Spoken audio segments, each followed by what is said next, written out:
তাহলে আমরা past perfect টেন্সের উপরে যে ক্লাসটা করেছিলাম তারই উপরে আজকে কিছু কোয়েশ্চেন্স আমরা প্র্যাকটিস করছি, একটা রিভিশন ক্লাস। হ্যাঁ, একটু কোয়েশ্চেন্স গুলো দেখে তোমরা মনে করে নাও যে কি রুল ছিল, কিভাবে করতে হবে। তো রুলটা আমি একটু লিখে দিচ্ছি মনে করানোর জন্য, যে পাস্ট পারফেক্ট টেন্স এই যদি থাকে আমার ভার্বের ফর্মটা এই টেন্সে যদি লিখতে হয় তাহলে আমার কি আসবে? আমার প্রথমেই আসবে হ্যাড। প্রথমেই যেটা দিয়ে আমি শুরু করব সেটা হচ্ছে হ্যাড। আর কোনো কিছু আমার দেখার দরকার নেই, আগে সাবজেক্ট কি আছে বা কি। শুরু হবে হ্যাড দিয়ে, হ্যাডের পর কি বসে যাবে? ভার্বের third form, that is V3। ঠিক আছে, তাহলে আমরা প্রেজেন্ট পারফেক্ট টেন্সেরও একটা পুরো ক্লাস করেছি। সেখানে আমরা দেখেছিলাম যে প্রেজেন্ট পারফেক্ট টেন্সে হ্যাভ অর হ্যাজ এই একটা জায়গা বোঝার একটু ছিল, যে কোথায় হ্যাভ বসাবো কোথায় হ্যাজ বসাবো। কিন্তু পাস্ট পারফেক্টে সেসবের অত গল্প নেই। পাস্ট পারফেক্টে আমার সাবজেক্ট যাই হোক না কেন আমি শুরু করব হ্যাড দিয়ে। কারণ আমরা যদি দেখি যে হ্যাভ ভার্ব যেটা আমরা পড়েছিলাম না, হ্যাভ ভার্ব মনে আছে? তিন টাইপের ভার্ব হয়, be verb, do verb, have verb. Have ভার্বের পাস্ট ফর্ম অলওয়েজ হ্যাড, আর কিছু হয় না হ্যাভ ভার্বের পাস্ট ফর্ম। ঠিক আছে, তাহলে হ্যাডই হবে, হ্যাডের সাথে V3। তাহলে ভীষণই ইজি, তোমরা একটুখানি কোয়েশ্চেন্স গুলো প্র্যাকটিস করে নাও, দেখো অসুবিধা হচ্ছে কিনা কোনো। The gust of wind, gust of wind মানে একটা হাওয়ার, আমরা বলি না ঝটকা, যেটা হঠাৎ করে ঝড় যখন চলে আসে সেটা হচ্ছে গাস্ট অফ উইন্ড। একসাথে প্রবল বেগে দমকা হাওয়া যেটা। ঠিক আছে, গাস্ট অফ উইন্ড মানে আমরা বলতে পারি দমকা হাওয়া। ঠিক আছে, দমকা বাতাস যেটা, সেটা হচ্ছে গাস্ট অফ উইন্ড। আচ্ছা, destroyed the model that we dash, তাহলে বলছে হঠাৎ একটা দমকা হাওয়া এসে কি করলো? আমরা যে মডেলটা ক্রিয়েট করেছিলাম বা বানিয়েছিলাম, বিল্ড করেছিলাম, সেটা নষ্ট হয়ে গেল। আমাকে বিল্ড, এটা হচ্ছে আমার V0, এটার আমাকে পাস্ট পারফেক্ট টেন্সে এটাকে কনভার্ট করতে হবে। তাহলে কি করব? উই আছে, উই থাক কি যাই থাক, আমার শুরু কি দিয়ে হবে? হ্যাড দিয়ে হবে। যেহেতু পাস্ট পারফেক্ট তো হ্যাড আমি বসিয়ে দেব। তারপর বিল্ডের আমার V3টা জানতে হবে। বিল্ডের V3 তে কিছুই হয় না, ডিটা চেঞ্জ হয়ে খালি টি হয়ে যায়, ব্যাস এইটাই। বিল্ড হচ্ছে V0 তে যখন ড উচ্চারণ হচ্ছে শেষে ডি আসছে, এর পাস্ট ফর্ম হচ্ছে বিল্ড, টি দিয়ে শেষ হচ্ছে, আবার পাস্ট পার্টিসিপলে হচ্ছে বিল্ড। নেক্সট সেন্টেন্সটা একটু দেখো, একটু অন্য টাইপের। অন্য টাইপের মানে তোমরা পারবে, স্টিল একটু দেখো।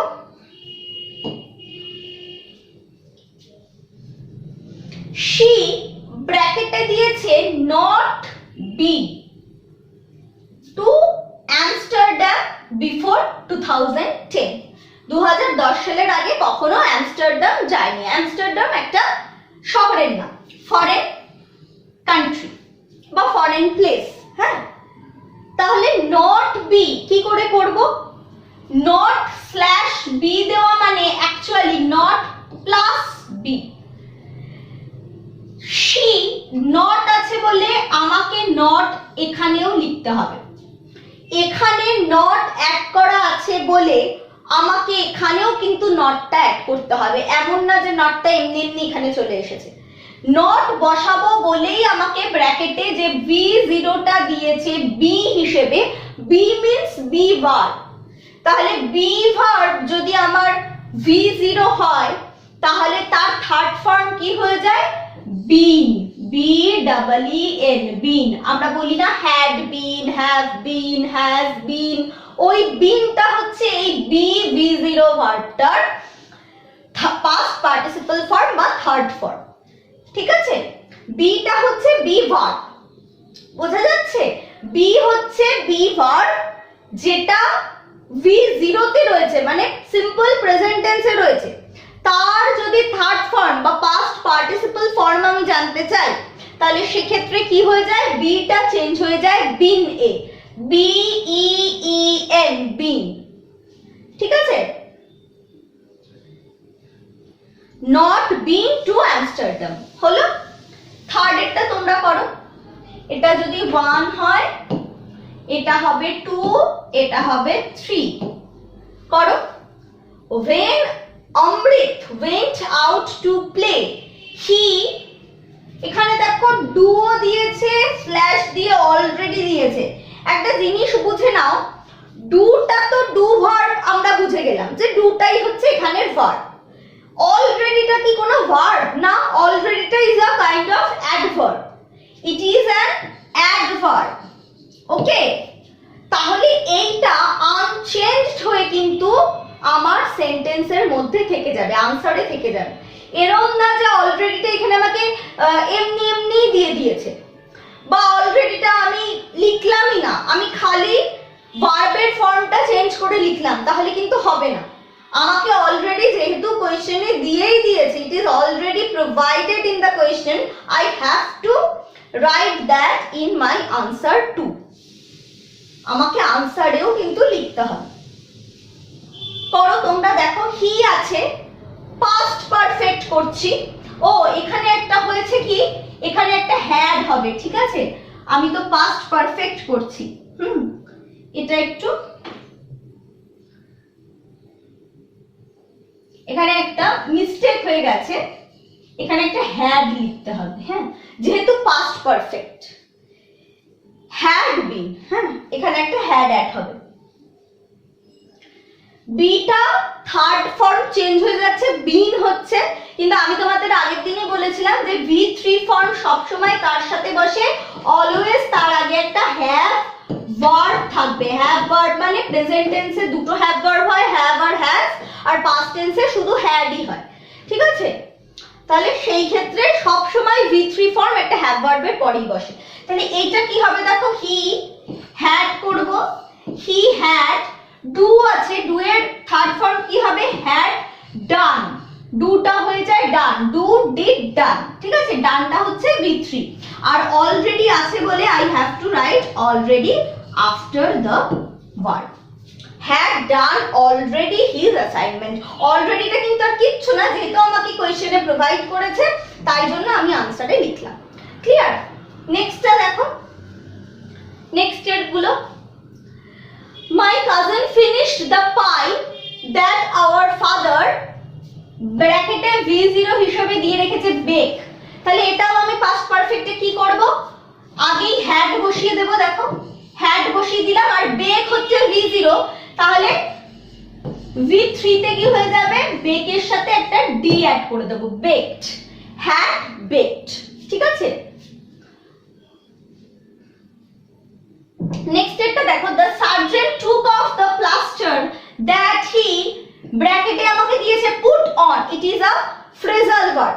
তোমাদের পরে নিশ্চয়ই আমাদের যদি পরপর যেভাবে এগোচ্ছি সেভাবে যদি হয় phrasal verb বলা হবে, কিন্তু put on এটা দেখো একসাথেই রয়েছে, যেখানে put হচ্ছে verb আর onটা হচ্ছে একটা প্রিপোজিশন, এগুলোকে phrasal verb বলে। চেঞ্জটা আমার খালি ভার্বের পার্টটা হবে, প্রিপোজিশনের কিচ্ছু চেঞ্জ হবে না, অনটা অনই থেকে যাবে। সেভাবে করো। 4 weeks ago, দেখো হি আছে, পাস্ট পারফেক্টে করছি, আবারও হ্যাড দিয়ে শুরু হবে, হি হ্যাড পুট অন আছে, তো জানবে পুট, হ্যাঁ কাট, শার্ট, এরকম যে ভার্ব গুলো না, একদম ওয়ান সিলেবিক যে ভার্ব গুলো, যেগুলো একটা সিলেবেলই থাকে, সেগুলোর না পাস্ট না পাস্ট পার্টিসিপল ফর্ম, কোনো কিছুতেই কোনো চেঞ্জ হয় না। এগুলো তিনটে ফর্মেই আনচেঞ্জড, পুট পুট পুট, পাস্টেও পুট, পাস্ট পার্টিসিপলেও পুট। তাহলে হ্যাড পুট অন, অনটা যেমন আছে তেমন লিখে দেবো, কারণ অনের কোনো গল্পই এখানে হচ্ছে না, প্রিপোজিশন নিয়ে আলোচনাই হচ্ছে না, আমার তো আলোচনা হচ্ছে পাস্ট পারফেক্ট টেন্স, যেটা ভার্বের সাথে রিলেটেড। তো হ্যাড পুট অন, পুটেরটাই খালি চেঞ্জ করতে হতো, ঠিক আছে। এবার যেহেতু পুটের কোনো চেঞ্জ হয় না, যেহেতু পুটটা আনচেঞ্জড হিসেবেই থাকে, সেই জন্য কোনো চেঞ্জ হলো না। কিন্তু এখানে যদি অন্য কোনো ভার্ব থাকতো, যেমন ধরো যদি গো থাকতো, সাপোজ যদি গো থাকতো, গো অন থাকতো, তাহলে এটা হয়ে যেত হ্যাড গন অন, ঠিক আছে, হ্যাড গন অন, অনের কোনো চেঞ্জ হতো না, খালি গো, এটা থার্ড ফর্ম লিখতাম। নেক্সট একটা দেখো, the hotel manager brought a beverage that I said আছে, একটা করলাম না আমরা নট বি, এখানেও দেখো নট অর্ডার আছে, মানে নট প্লাস অর্ডার, মানে আমাকে আগে নট লিখে তারপরে অর্ডারটা চেঞ্জ করতে হবে। বেভারেজ মানে হচ্ছে এনি কাইন্ড অফ ড্রিঙ্ক, ঠিক আছে, ড্রিঙ্ক মানে টি, কফি, লাইক দ্যাট, সেটাকে বলে বেভারেজ। হোটেল ম্যানেজার ব্রট, ব্রট দেখো আমি তোমাদের লিখিয়েছিলাম, ব্রিং এর পাস্ট টেন্স হচ্ছে ব্রট, আবার পাস্ট পার্টিসিপল হচ্ছে ব্রট। তাহলে করো, আই হ্যাড বসাবো আগে, আগে বসাবো হ্যাড, তারপরে বসাবো নট, তারপরে অর্ডারের পাস্ট পার্টিসিপল হয়ে যায় অর্ডারড, হ্যাঁ ইডি হয়ে যায়, কিচ্ছু না, ইট is an not an irregular verb, it is a regular verb, ঠিক আছে, একটা weak verb, সেজন্যই দেখো past participle হিসেবে just ed অ্যাড হয়েছে, had not ordered, যেটা অর্ডার করিনি সেটাই নিয়ে এসেছে, ঠিক আছে, সেন্টেন্সটার মানে এই দাঁড়ায় had not ordered, ঠিক আছে। নেক্সট একটা দেখো, the class could not remember the text they ব্র্যাকেটে দিয়েছে learn মানে v0 হিসেবে 3 days ago, 3 দিন আগে যেটা পড়েছে সেটা মনে করতে পারছে না। অনেক সময় তোমাদের সাথে এরকম হয় যে আগের দিন যেটা পড়েছি হয়তো আমি এসে বললে তখনই, হ্যাঁ, তো দেখো তাহলে কি হবে, লার্ন, তাহলে হ্যাড করে দেব, আর লার্ন এর পাস্ট টেন্স কি হয়ে যায়, লার্ন, মানে লার্ন লিখবো, তুমি ইডিও অ্যাড করতে পারো, টিও অ্যাড করতে পারো, দুটোই ঠিক, কোনোটাই কিন্তু ভুল না, এটা দুই ভাবেই হয়, টি অ্যাড করলেও ঠিক, ইডি অ্যাড করলেও ঠিক। নেক্সট একটা দেখো, the school children gathered the fruits that fall from the tall tree. School children gathered the fruits that fall from the tall tree. v0 হিসেবে কি দিয়েছে, fall, হ্যাঁ, তাহলে এখানে দেখো আমার তো দেখার দরকার নেই যে স্কুল চিলড্রেন আছে না স্কুল চাইল্ড আছে, পাস্ট পারফেক্ট টেন্স বলেছে তো অবশ্যই হ্যাড দিয়ে শুরু করব, হ্যাড, এবার ফলের v3 কি হয়, fall, fell, fell, f e double l, fell, had, আচ্ছা ফেল হচ্ছে past tense, past participle form হয়ে যায় ফলেন, ঠিক আছে, হ্যাড ফলেন হয়ে যাবে। এখানটা একটু উঠে গেছে তো লেখাটা, দাঁড়া তাহলে আমি নিচে করে দিচ্ছি, এটা হবে হ্যাড ফলেন। ফেল হচ্ছে ফলের পাস্ট ফর্ম মানে v2 ফর্ম, ঠিক আছে, ফল হচ্ছে v0, v2 তে হয়ে যায় fail, f e double l, fail মানে পড়ে গিয়েছিল, আর v3 তে হয়ে যায় কি, ফলেন, ঠিক আছে, এটা মনে রেখো, এটা কিন্তু একটুখানি এটা একটা ইররেগুলার ভার্ব মানে স্ট্রং ভার্ব, সেজন্য এটার ফর্ম কিন্তু আলাদা হয়ে যায়, মানে v0 তে এক, v2 তে এক, v3 তে এক, ঠিক আছে, এটা একটু মনে রেখো, কেমন।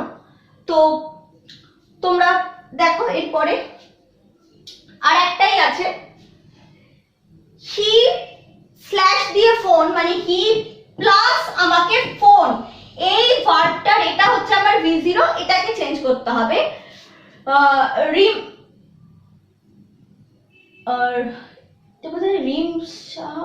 Before he went to see her Oxfordshire, এটা একটুখানি কোনো লেটার হয়তো দুটো ওয়ার্ড জয়েন হয়ে গেছে, যাই হোক ঠিক আছে, তোমরা এটা করো শুধু চেঞ্জটা, যে হি করলাম, হি এর পরে কি হবে, হি হ্যাড, ফোন রয়েছে v0 হিসেবে, তাহলে তার v3 হয়ে যাবে ফোনড, জাস্ট একটা ডি অ্যাড করে দেবো কারণ সেই ভার্বটা নিজেই ই দিয়ে শেষ হয়েছে, হ্যাড ফোনড হলো, before he went to see her in Oxfordshire. আচ্ছা, আর লাস্ট সেন্টেন্স করে নাও, ওভারঅল, এ দেখো এটাও তাই, নট দিয়ে রাইট করেছে মানে নট প্লাস রাইট, হ্যাঁ, a horse before that day, তাহলে এটার যদি আমি চেঞ্জ করতে যাই তাহলে কি করব, প্রথমে হ্যাড দিয়ে শুরু করব কারণ পাস্ট পারফেক্ট টেন্স, হ্যাড এর পরে মনে করে আমাকে কিন্তু নটটা বসাতে হবে, নটটা এমন নয় যে তুমি নিজে থেকে বসালে, নিজে থেকে কখনো বসাতে হবে না, যদি এরকম প্রশ্নে নট দেওয়া থাকে তাহলেই নটটা বসিও, না হলে নিজের থেকে নট বসানোর দরকার নেই, এখানে নট দেওয়া আছে তাই আমি নট বসিয়েছি। এবার রাইটটা চেঞ্জ করব, রাইট, রোড, রোড, হ্যাঁ, রোড বানানটা চেঞ্জ হয়ে যাবে, আর ও ডি হয়ে যাবে, রোড আরেকটা আমরা জানি যেটা রাস্তা বানান, আর ও এ রোড, সেই রোড মানে রাস্তা, এটাও রোড কিন্তু এটা হচ্ছে রাইডের পাস্ট পার্টিসিপল ফর্ম, সেজন্য স্পেলিং হচ্ছে ROD, জাস্ট আইটা চেঞ্জ হয়ে ও হচ্ছে। ঠিক আছে, তো তোমরা এরকম আরো কোয়েশ্চেন্স বাড়িতে তোমরা সলভ করতে পারো, মক টেস্ট দিতে পারো, তাতে নিজেদেরই নলেজটা আরো বাড়বে টেন্সের ওপর, কেমন?